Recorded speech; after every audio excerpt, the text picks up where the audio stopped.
កាលព្រះយេស៊ូវគង់នៅផែនដីទ្រង់មិនបានលុបចោលថ្ងៃឈប់សម្រាកសាបាតទេតែទ្រង់បានស្វែងរកការបង្ហាញពីសេចក្តីសុខសាន្តនិងការឈប់សម្រាកដែលសាតាំងបានលាក់ទុកក្រោមការបិទបាំងនៃច្បាប់ដ៏គួរឲ្យធុញទ្រាន់និងបន្ទុកផ្សេងៗកាលណាសាតាំងឃើញថាល្បិចកលមិនស្មោះត្រង់របស់វាត្រូវបានលាតត្រដាងវាក៏ចាប់ផ្ដើមបង្កើតវិធីថ្មីមួយដើម្បីបន្ទាបបន្ថោកភាពបរិសុទ្ធនៃថ្ងៃសាបាតការនេះបានចាប់ផ្ដើមមួយផ្នែកនៅពេលដែលថ្ងៃថ្វាយបង្គំត្រូវបានប្ដូរពីថ្ងៃសៅរ៍ទៅថ្ងៃអាទិត្យគ្រីស្ទបរិស័ទភាគច្រើនជឿនិងបង្រៀនថាពួកសាវកបានប្ដូរថ្ងៃថ្វាយបង្គំដើម្បីរំលឹកដល់ការរស់ឡើងវិញរបស់ព្រះយេស៊ូវទោះជាយ៉ាងណាក៏ដោយទាំងព្រះគម្ពីរនិងប្រវត្តិសាស្ត្របានបង្ហាញរឿងផ្ទុយពីនេះភស្តុតាងបង្ហាញថាថ្ងៃត្រូវបានប្ដូរដោយគ្រិស្តបរិស័ទសាសដតីជនជាតិមិនមែនយូដាដោយមានការគ្រប់គ្រងនិងការលើកទឹកចិត្តពីព្រះវិហារនៅក្រុងរ៉ូមដើម្បីបង្កើតភាពខុសគ្នាច្បាស់លាស់រវាងគ្រិស្តបរិស័ទនិងសាសយូដាថ្ងៃអាទិត្យត្រូវបានជ្រើសរើសពីព្រោះវាជាថ្ងៃដែលអ្នកមិនជឿព្រះថ្វាយបង្គំព្រះនៃព្រះអាទិត្យគេអាចទាញភាពស្រដៀងគ្នារវាងព្រះអង្គនោះនិងព្រះយេស៊ូវដែលបង្កើតឱកាសសម្រាប់គ្រិស្តបរិស័ទក្នុងការធ្វើបន្ទាល់ដល់អ្នកមិនជឿព្រះវិហារនៃក្រុងរ៉ូមបានព្យាយាមបង្កើតការអះអាងខាងទ្រឹស្ដីដើម្បីគ្រប់គ្រងការផ្លាស់ប្ដូរនេះ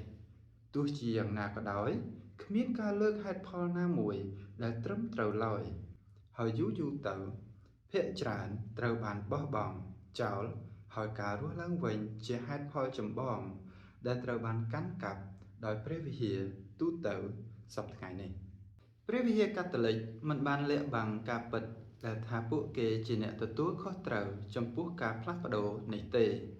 ដែលមានសេចក្តីថ្លែងការណ៍រាប់រយដូចជាសេចក្តីដូចខាងក្រោមនេះថាយើងដែលជាកាតូលិកគោរពប្រតិបត្តិថ្ងៃអាទិត្យជំនួសថ្ងៃសៅរ៍ពីព្រោះព្រះវិហារកាតូលិកបានផ្ទេរការប្រារព្ធពីថ្ងៃសៅរ៍ទៅថ្ងៃអាទិត្យ Reverend Peter Gehrman C.SS.R The Convert's Catechism of Catholic Doctrine page 50សំណួរដែលកើតឡើងឥឡូវនេះគឺតើអ្នកណាមានសិទ្ធិអំណាចខ្ពស់បំផុតព្រះបន្ទូលរបស់ព្រះឬព្រះវិហារយោងតាមកាសែត Catholic Universal Bulletin ព្រះវិហារកាតូលិកត្រូវបានប្រគល់សិទ្ធិអំណាចដល់ទេវភាព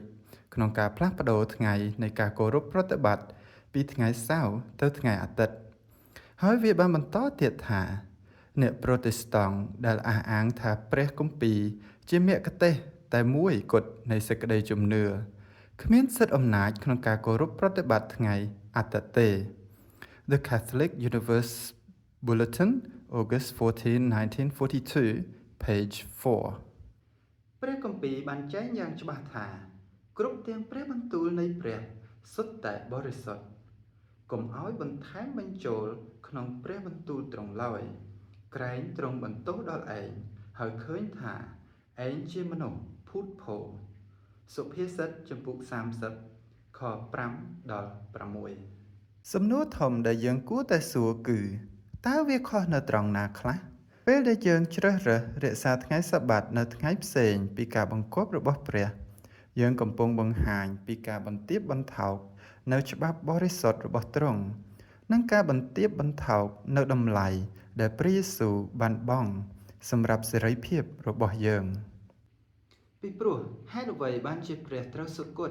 ប្រសិនបើយើងគ្រាន់តែអាចផ្លាស់ប្ដូរច្បាប់បរិសុទ្ធរបស់ទ្រង់នោះប្រសិនបើយើងអាចផ្លាស់ប្ដូរច្បាប់បរិសុទ្ធរបស់ទ្រង់បានតើយើងមានការទុកចិត្តក្នុងការសង្គ្រោះបែបណាទៅប្រសិនបើមិនទាំងមានតម្រូវការនៃការសង្គ្រោះផងផលនៃការបន្ទាបបន្ថោកនេះបានបន្តរហូតដល់ចំណុចដែលថ្ងៃសាបាតគ្រាន់តែជា1ម៉ោងនៃការថ្វាយបង្គំដែលពិតជាឆ្ងាយណាស់ពីថ្ងៃសម្រាកដែលព្រះបានបង្គាប់ការបង្កបង្កើតរបស់ទ្រង់ឲ្យគោរពតាមមានមួយផ្លូវដែលមើលទៅដូចជាត្រឹមត្រូវល្អដល់មនុស្សតែចុងបញ្ចប់នៃផ្លូវនោះគ គឺជាសេចក្តីស្លាប់វិញសុភាសិតចំពុក14ខ12គឺហេតុនេះហើយបានជាវាមានភាពខុសគ្នា